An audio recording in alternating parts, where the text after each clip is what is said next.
Release the Kraken. Well, that's sort of what Robert Saleh said yesterday about Breece Hall ahead of the Denver Broncos matchup. Breece Hall breakout coming out? We discussed. Now on Boy Green Daily.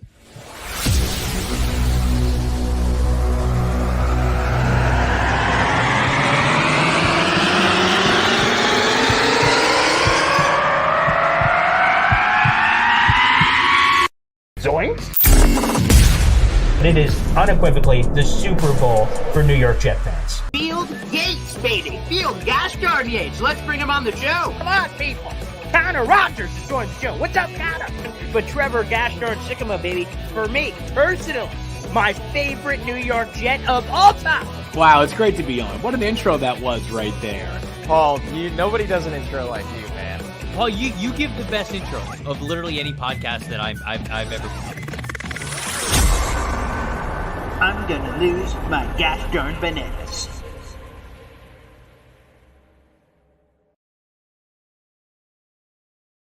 Good morning, you beautiful people. My name is Paul Eston Jr., a.k.a. Boy Green. This is Boy Green Daily, a daily New York Jets video show talking all things New York Jets. So, guys, feel free to dive into the comment section wherever you are, whether you're watching live or listening after the fact. We're also available as an audio-only podcast after the fact as well. And this is one of my good buddies. I freaking love this guy. And this is the first time he's ever been on Boy Green Daily. So pop that cherry, baby. Ian from Jet Central is here. What is up, my man? Paul, what's up, dude? So glad to be here. Super excited. First time. I know we've obviously done some stuff before in the past, but it's always cool hopping on for the first time.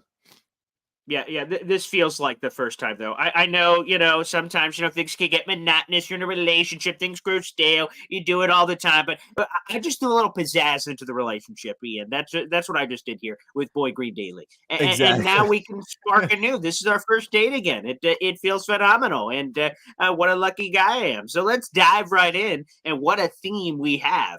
Because Robert Saleh said yesterday, to a question. Shout out to Antoine Staley of the New York Daily News. He's the one who got the money quote.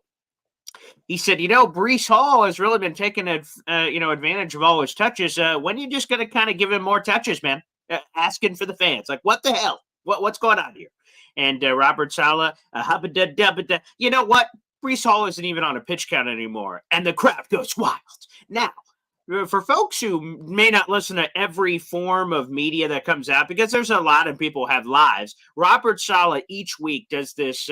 It's a team-produced show. It's called like Jets Game Day with Robert Saleh, and he does a one-on-one interview with Eric Allen, the Jets senior reporter. Now, last week's episode, heading into that would be the Chiefs game, he indicated that there was no longer a pitch count for Breece Hall, but now he just came out and said it to everybody that there is no pitch count for Breece Hall. So we'll give the poll of the day in a second, but does that mean that finally the shackles are off and we're going to get the Breece Hall breakout game? We've had a few moments, certainly. That Bills game was fun, but the true Breece Hall breakout game, do you think we get that on Sunday?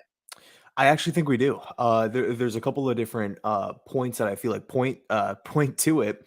Number one, the Jets offensive line did look a lot better in that Chiefs game. And I think just with another week of practice with, these five, that only bodes well. I don't see the offensive line taking a step backwards.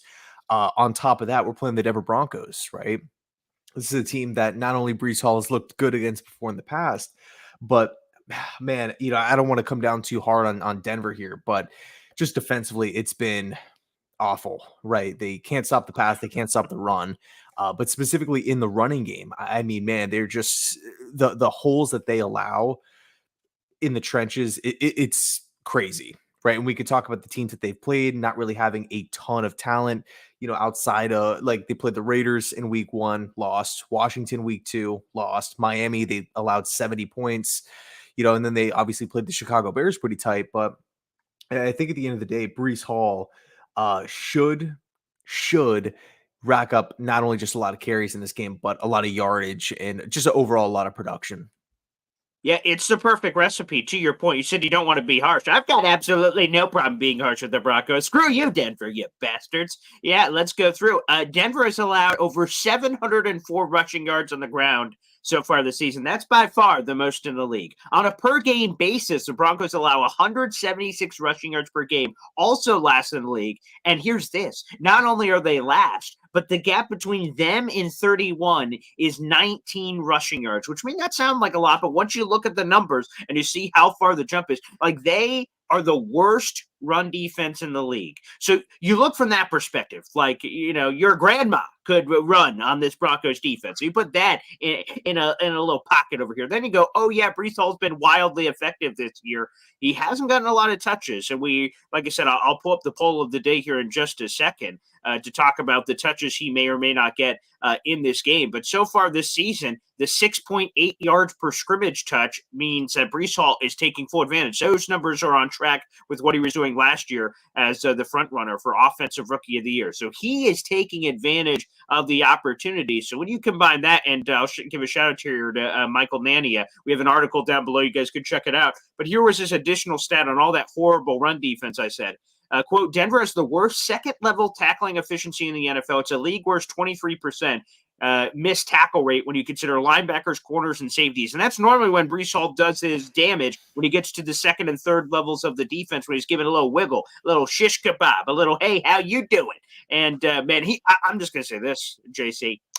Breece Hall should have had a touchdown against Buffalo, and he should have had a freaking touchdown against the Chiefs. Come on, man. What the hell? That horse was galloping in the open prairie. But, a little busted bucket happened. It should have been a touchdown both those games, man. Yeah, and this is kind of the week too, where it's like, I mean, let's face it, Dalvin Cook, big name. Joe Douglas paid him a lot of money. Michael Carter is still a young, effective back. So I understand it from like Hackett and Saleh's perspective, where it's like, all right, we're not in a position where like the Titans are at with Derrick Henry, where it's just like we have to feed him every time we hand the football off, it has to go to Derrick Henry. Although I think Breece Hall is one of the best backs in football. I understand the position of the coaching staff where it's like, all right, we got a couple guys behind him, still coming back from the knee. But like you said, at the start of the video, like Saleh has said, he's off the pitch count now. We'll see if that changes. To be honest, I still feel like it is a bit early to just say, all right, Breece, you're getting 15 carries a game from here on out. We're going to throw it to you 2 times a game too. I think that workload is, still a bit high.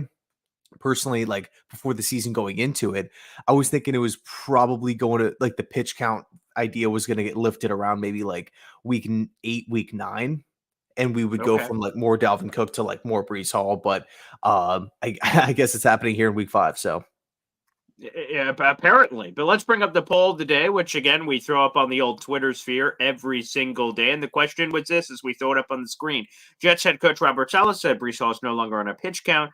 However, here's just a fun fact, if you want to call it that. The most touches Breece has had in a single game so far this season is 13. That came against the New England Patriots. So that's the most he's had. There's no, and that's combining obviously rushing attempts and receptions. Will he go over that 13 number? Again, the previous high. Will he top that high now that, again, in theory, the pitch count's off? Over, it's Breece time. Or under, Coach lies a lot. To be honest, very lying. That's what I mean, let's just be blunt. Like, for instance, and I feel bad about this, but not really. Like earlier this week, right? So yesterday, my brain is fading with age. I'll try to hold on to the show as long as possible before I'm just laying on a couch for the rest of my life. But the question is this. He says, DJ Reed, he's in the concussion protocol, but we feel really optimistic.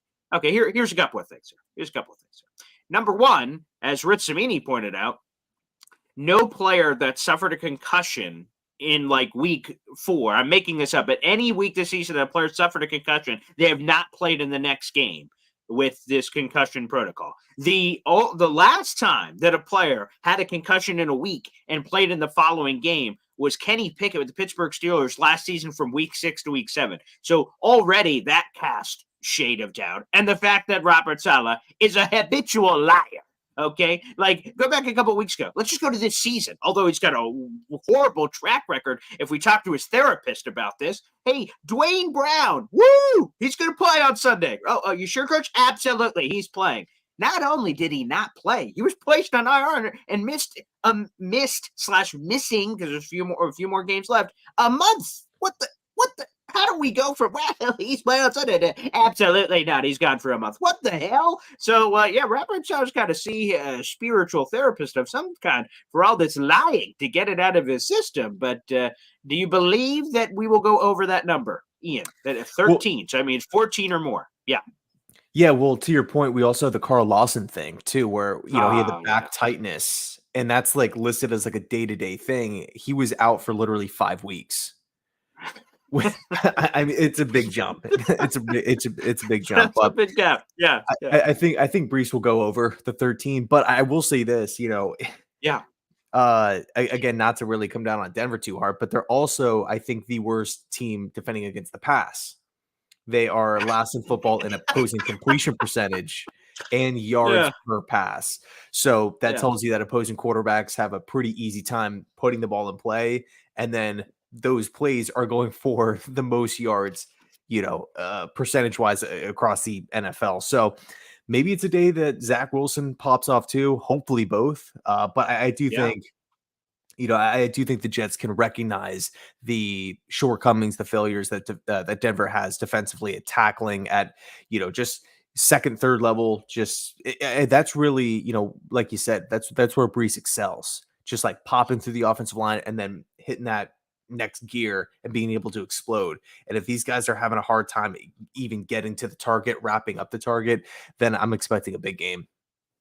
Again, we're speaking with Jets Gosh Darn Central, the greatest Jets YouTube content creator of all time. There are statues of this man across the United States of America, and for good reason. You guys should subscribe to that freaking channel, baby. Jets Central. Just search it. You probably already are. You, your mama, your neighbor, everybody subscribed. He's got over 30 gosh darn thousand subscribers. He's spectacular joining us here on the program. And I ask you this. So you mentioned all that.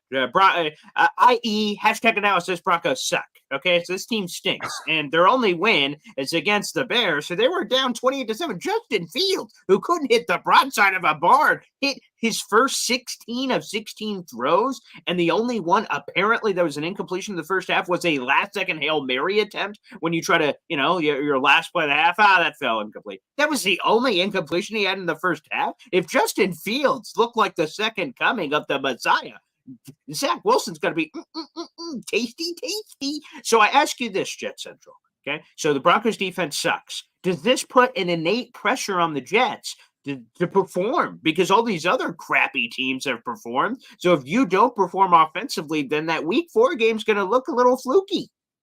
I think so, for sure. And like another thing too, I don't want to get too far down the schedule, but we got the Eagles after that.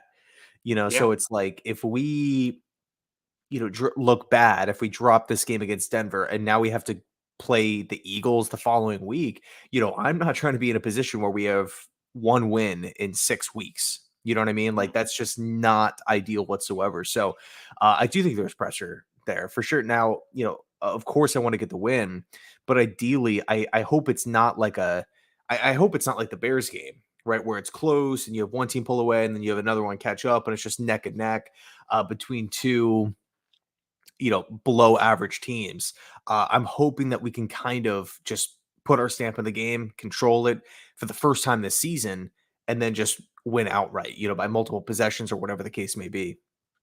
That's what I'm hoping. I want to beat them with a shovel. Now, for a couple of things. First off, it hasn't happened yet this season. So, yeah, I want that. Number 2, this man disrespected us. Nathaniel Hackett, one of the worst coaching jobs of all time. There you go. Number 1. Number 2, this team's hyped, overhyped, hard knocks and all this other BS, which, by the way, not that it matters, but the Jets didn't even freaking want Hard Knocks. And then it got forced down their throat. So they just accepted it because what other freaking choice did they have? So the Broncos, talking all high and mighty from mile high. Ooh, we're better than the hype. We're this, better than the hype. You got 1 win against the freaking Bears, you piece of garbage. So as I'm heading into this game, there's some juice. It's a little personal. If I'm Nathaniel Hackett, there are things in my bag I've been saving for this game. Like, bro, because here's the thing. There may be an advantage on the defensive side. They saw Nathaniel Hackett every day in practice, so I'm sure there was something they garnered there. But if you say he was there every day in practice, you took something from him, that means he was also in practice seeing something against you. And this Broncos defense, as we've already said, hasn't performed well. This could be a coming out party, not only for all the pieces, but the puppet master behind them of him exploiting some things in Denver that he saw. Now, obviously, he didn't take a lot advantage while he was in Denver because he was fired mid-season, of course. But there's some opportunity there for Hackett to really get the game ball and have this emotional thing, and this could really rally the troops, I think. For sure. And you do take a look at the Broncos offense, right? And Russell Wilson this season, he has performed a lot better than Yes. what we saw last year, which I think is a credit to Sean Payton and really how they're kind of like the anti-Jets in a sense where, offensively, they come out and they're actually firing. Like in their first 2-3 possessions, they will get in the end zone. Like they can move the ball. Russell Wilson will complete a lot of passes, move around, and his overall stats in the season are pretty good. They're pretty effective.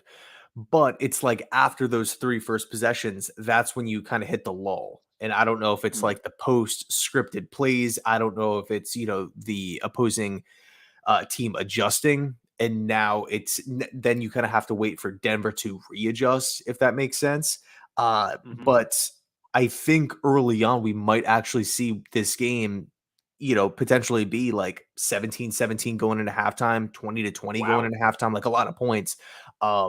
Not necessarily, not a shot at the Jets defense or anything like that, but giving credit where it's due. Sean Payton and Russell Wilson have looked pretty solid in the first half. It's just in that second half, Denver typically falls apart outside of last week.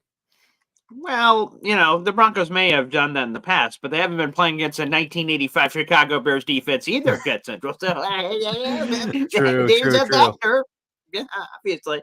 Let me ask you one off the cuff. This one's kind of random, but I've just been thinking about it. I mean, I'd rather Nathaniel Hackett and this offense use this man, but it doesn't seem like it's going to happen. We're 4 weeks into the season and it hasn't. So I don't know what suddenly would outside of injury. Mecole Hardman. Even the jet sweeps last week go to Xavier Gipson, which by the way I have no problem with. I'm fine with Xavier Gipson getting those, but if he's getting those and all the receivers are getting all the other reps, there just doesn't seem to be a natural fit between Mecole Hardman and this team, which is obviously a miscalculation by the team in general when they acquired Mecole Hardman in the first place. Is he a trade candidate? Is he a guy you either ship him back to Kansas City or make a trade somewhere else and just say, hey, it is what it is. It didn't work out here. Or do you just hold on to him for the chance of injury because he's being a professional about it? In all the locker room interviews I've heard, he's taking it like a man saying, hey, I'm a professional. It is what it is. When they call my number, I'll be ready. But stepping back, if you're not going to use the guy and give other opportunities, Xavier Gipson and others, maybe it's time to hit the eject button here. For sure. I get that. The one thing that I think is kind of ironic is, I feel like when we look at the roster, Hardman's probably the best consistent deep threat. And I also think he's probably the fastest wide receiver on the team. And so you're thinking, okay, this offense has been struggling outside of the Chief game so far this season. We know Wilson has a big arm. We know he likes to throw it deep. You would like to think, and also Mecole Hardman's resume working with Pat Mahomes, like off of the, QB extending a play, buying time, hitting a guy deep down the field. You would like to think that there is a role, that there is a spot for Hardman. I don't want to give up on him so early. Maybe this is the secret weapon that you were talking about before, right? Against Denver, just having a guy to unleash or having like a Hardman game plan, not necessarily game plan, but section of the game plan, right? Where we are really going to feature this guy. Because let's be honest, not only is this Broncos defense not that good, but they also haven't seen Hardman because he hasn't been on the field. So, I think potentially we can see him this week, but if the weeks continue to go by and he's just, out there for 4 or 5 snaps, then I wouldn't be opposed to it. It sucks. You would like to think that Joe Douglas and Hackett, they had an idea on how to, because, it's not like he's from the past regime, but he's like on this mega deal that signed with McCagnon, and he's just leftovers or something. Yeah, right. This offseason to be a big, big part of the offense. I was personally super excited for it. I mean, this guy has, been in big, big playoff games as well, working in explosive offenses. I'm actually shocked. And funny enough, when we were playing the Chiefs that week, obviously this is before the offense kind of picked up, but I was getting messages on Twitter and whatnot from Chiefs fans saying we're watching TV, we're watching these game previews. Everybody's saying that the Jets offense is horrible. And yet Mecole Hardman isn't even getting in the game. We were a Super Bowl champion last year, and we really loved Hardman, right? Since he was drafted, he's been, a pivotal part of the offense. How does this make any sense at all? My reply was like, I don't know. I don't know why the Jets brought him in. I Yeah. don't know why the Jets, Mhm. picked him over others and just aren't throwing him out there. But hopefully we see him this week. I love that. I love your loyalty, Jet Central. You're not just willing to, and then you did the air quotes, give up on guys. I love that. Mhm. That's commendable, which is a perfect way to end this. What about Dalvin Cook? Seems like a lot of people on social media are ready to give up on that guy. Where are you at, JC? I understand it. I do. I don't think he's looked that like explosive or anything like that this season. But knowing this Jets team's history with injuries and Yeah, also that's a knowing good how point. much the Jets paid him, unless we get like a sweet offer at the trade deadline and the Jets keep losing, man, it's tough. Whatever. If news comes out tomorrow that he's getting traded for a 4th round pick or something like that, I would be pretty excited. Um, but at the same time, it's like you never know with with injuries with this football team. So I am not in the position right now where I'm like, all right, let's start moving all the depth. Let's start moving all the guys that aren't getting snaps, because we have top end guys at the forefront. Because at like the snap of a finger, we can see guys just drop like flies. Boom, they're out of the game, and all of a sudden we need that backup piece, and we don't have it. Yeah, I'm glad you gave that answer because we'll end on this, but I feel like I'm going to be labeled as a Dalvin Cook truther or something of that nature. Okay, so he sucked. He has not been good. The numbers are the numbers. They are what they are. But I mean, you already mentioned it earlier. Let's be honest, we're 4 weeks into the season, and the offense has only looked competent in a single week. That was week 4. So you're telling me that Dalvin Cook has played with incompetent quarterback play for the first 3 of 4 weeks of the season and hasn't looked good? Well, okay. Yeah, they're loading the box. Yeah, go ahead. Yeah, and the offensive line has not looked good.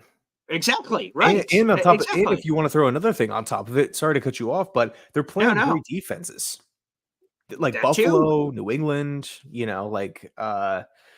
We of course Denver's not really in that case, so we'll see what happens this week. But Right, like right, so right. far this year, the Jets have not had an easy go as far as like defenses to start out. So I'm with you there, but sorry to cut you off. Continue. No, no, no. I'm glad you're adding to the pile here because that's the thing. Because I feel like it now. Everyone in the streets, cut him, bench him, and I'm like, it seems. I feel like I'm on crazy pills. I feel like I'm a Will Ferrell in the Zoolander movie. Like, what the hell? Everyone's saying, "Ooh, bench him for Izzy, day 3 rookie." I know we hype up our own guys, but you're telling me we're going to bench $7 million Dalvin Cook for random ass day 3 rookie that fans all believe they've got the light bulb. They should be the offensive coordinator. Oh, get Izzy in there. He's clearly the answer. Jets are idiots. Like, oh, it's Izzy. He's been inactive every week. What do you think the Jets think of him right now? He's buried on the depth chart. Like, Dalvin Cook, we're 4 weeks into the season. You guys are ready to attach a detonator to his leg. I don't know, man.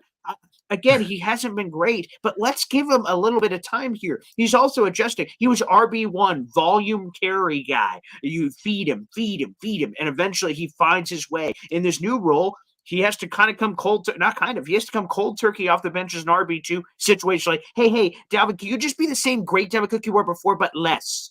Every time you go out there, but just like on 7, go. And it hasn't worked out so far, but everyone losing their crap and doing celebrations, gloating. See, I told you saying Dalvin Cook was a dumb move. Shut up, people. And also the people. And there's a few people that I'm talking to very directly here. Zonovan Bam Knight was better than Dalvin Cook. You may be gloating that Dalvin Cook hasn't performed well, and Paul looks like an idiot for that. That's what some people would say. But you're not going to be floating, hey, Zonovan Bam Knight got cut, didn't even get picked up on waivers, and is kind of floating out there in the ethos with the Lions. Like, come on, people. That's the dumbest thing I've ever heard, and that's still dumb. But Dalvin Cook, us Dalvin Cook truthers, apparently, as I've labeled us, okay, there's still time. There's meat on the bone here. So let's not overreact to the first 4 weeks of the season. That's just my point. Yeah, no, 100%. I mean, there has been some things working against him. New team, new role, new OC, bad O line, bad QB, tough defenses. Yeah, let's give him some time. Although I will say this: if it's Yeah. the trade deadline, it's week 8, and the Jets have one win. I Mhm. really don't care what Dalvin Cook looks like if he's Sure. dominating defenses, I'm flipping him for a pick just to try to get something back in return. Yeah, and at that point, halfway through the season, you then want to promote Izzy and do a Breece Hall, Yes. Michael Carter Izzy thing. Then okay, and then bring some new guy in on the practice squad. Like, fine, let's do it then if that's the decision we make. But I don't know. After the first 4 weeks of the season, it just seems over dramatic for everyone to just throw him in the bench cut category. And Jets are idiots, and it's clear that it's over, and he doesn't have juice and all this other stuff. I still think he has juice. I don't think he suddenly lost all his superpowers, but I think there's a massive adjustment here to touches and everything else. He's trying to figure it out that he's no longer Batman. He's Robin. It's going to take a little adjusting to. That's all I'm saying. And when Dalvin Cook comes out, I'm going to do so many pelvic thrusts on social media until my hip gives out. I'm just going to be like, you're Dalvin Cook haters. A lot of those are going to be happening, Mr. Jet Central. A lot of those in a certain direction, if you get my drift. If you're picking up what I'm putting down. Yeah, another thing too, it's like what does Joe Douglas gain by cutting Dalvin Cook? We just looking like an idiot. Yeah, like we lose money, we lose a big name running back, so in other words, running back depth, and he looks like an idiot. That's pretty much it. I can understand it if Dalvin was like a Claypool situation, like locker room, being asked to be home. But I mean, just because he hasn't performed and quite frankly it's not like he's out there getting 15 carries a game, you know what I mean? And with all the other stuff stacked against him, it's like, yeah, I'm with you. Let's give him some time. Yeah, and I'm already getting live on the show. I'm getting Zonovan Knight tweets. You gotta be. I don't even. How did this turn against me against Zonovan Knight? He's a fine young man wherever the hell he is. I don't know how I became the bad guy on Zonovan Knight, but it was presented in the case of Zonovan Knight versus Dalvin Cook. That's never what it should have been. Zonovan Knight is an undrafted free agent that got cut again, didn't get claimed off of waivers, and Dalvin Cook has run for at least 1,100 yards in 4 straight seasons. Dalvin Cook, please. Like, come on, that shouldn't be a freaking crazy take. But let's see what happens. Again, there's no benefit to doing it right now, in my opinion, in any sense. And from everything we heard from Saleh, Dalvin Cook has been a tremendous locker room guy for the team, for a guy who has battle scars and been around. So with that being said, sorry, Dalvin Cook haters, you will have to wait a few more weeks. And again, whenever that breakout Dalvin Cook game is coming, and it will be at some point, there will be a pop, pelvic thrusts. Pelvic thrusts. Pelvic thrusts. With an S, plural, multiple. I'll be on the lookout. Excellent. Yeah, look out for those pelvic thrusts. There we go. What a way to end the show. Jet Central, thanks for joining us for a Boy Green Daily. Spectacular. Well worth the wait, my friend. Well worth the wait. Yeah, thanks so much for having me, man. Really, really excited to hop on and preview the Bronco game. Again, hopefully by this time next week we are a 2-win football team. Okay, let's give 2 things here real quick before you go. First off, prediction: Jets-Broncos. What's the score prediction? What's happening? Give it to me. I'm going to go Jets 31, Denver Broncos 20. Frick yeah. I'll take a multi-score win. I will take it. First of all, I'll take a win in general. But in particular, I would also take a multi-score win. Very much like that. And for all our viewers / listeners that may not be aware of the Jet Central legends, the things that they tell around the campfire, at summer camp and things of that nature, tell our listeners where they can find you, what you bring to the table, and give a quick plug for yourself, my man. Yeah, pretty much same thing as Paul here. Run a YouTube channel called Jets Central, just talking all things Jets. Oh, there you go. Simplistic, and I like it. Thanks, everybody, for tuning in. We'll see you tomorrow morning, bright and early at 7:30. Take care, everybody.